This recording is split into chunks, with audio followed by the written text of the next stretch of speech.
Assalamualaikum warahmatullahi wabarakatuh. Kami dari kelompok auditing ingin menjelaskan cara perhitungan dari PPHOP. Adapun anggota kelompok kami, yang pertama saya Yunanda Putra. Yang kedua saya Ilawati. Dan yang ketiga saya Urey Indah Lestari.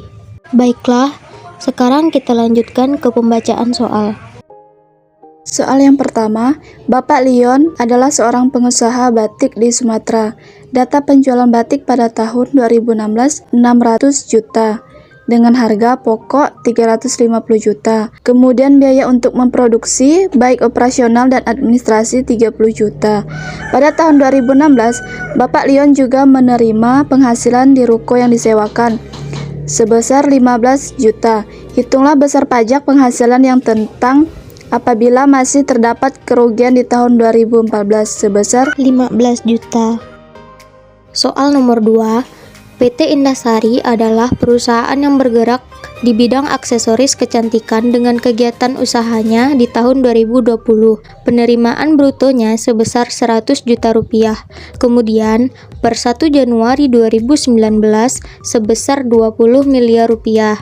Kemudian pembelian selama tahun 2019 10 miliar rupiah dan biaya administrasi dan operasional 500 juta rupiah. Di luar kegiatan usahanya, PT Indasari memperoleh penghasilan menyewakan mesin sebesar 25 juta rupiah. Hitunglah besar pajak penghasilan jika masih terdapat sisa kerugian 2018 sebesar 100 juta rupiah.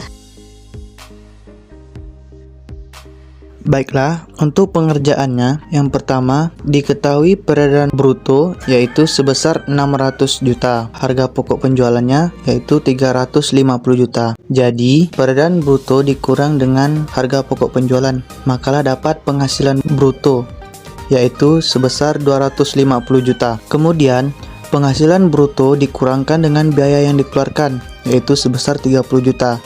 Maka dapatlah penghasilan neto usaha yaitu sebesar 220 juta. Kemudian, penghasilan neto usaha ditambahkan dengan penghasilan lain-lain. Dapatlah yaitu penghasilan lain-lainnya yaitu sebesar 15 juta.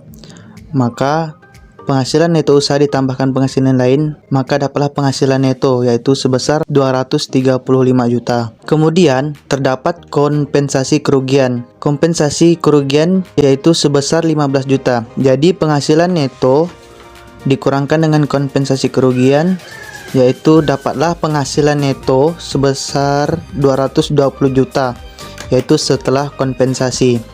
Kemudian diketahui PTKP-nya yaitu kawin dan memiliki satu tanggungan.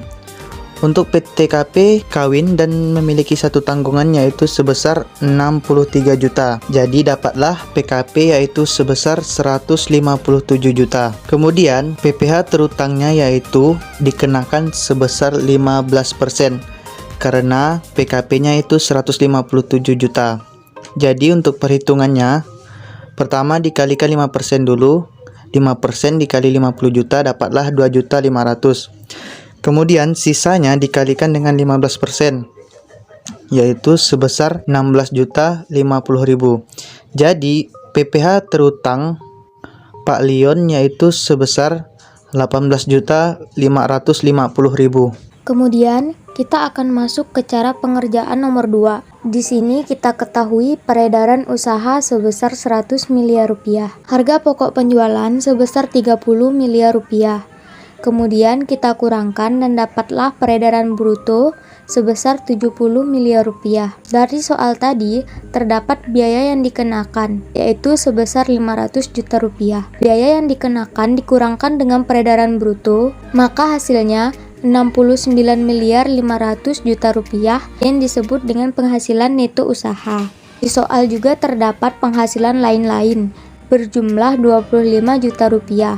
Kemudian penghasilan lain-lain kita tambahkan juga dengan penghasilan neto usaha, maka hasilnya 69 miliar 525 juta disebut dengan penghasilan neto. Kemudian terdapat juga kompensasi kerugian sebesar 100 juta rupiah. Kompensasi kerugian dikurangkan dengan penghasilan neto, maka hasilnya 69 miliar 425 juta rupiah yang kita sebut dengan PKP. Kemudian kita masuk ke PPh terutang. PPh terutang sudah terdapat ketentuan yang diberlakukan oleh undang-undang. Maka di sini kita ambil 25% yang sesuai dengan hasil dari PKP. 25% dikali dengan hasil PKP yaitu sebesar 69.425.000.000 rupiah sama dengan 17.456.250.000 rupiah. Demikian yang dapat kami jelaskan. Apabila ada salah kata, mohon dimaafkan. Kami akhiri dengan wabillahi taufiq wal hidayah. Wassalamualaikum warahmatullahi wabarakatuh.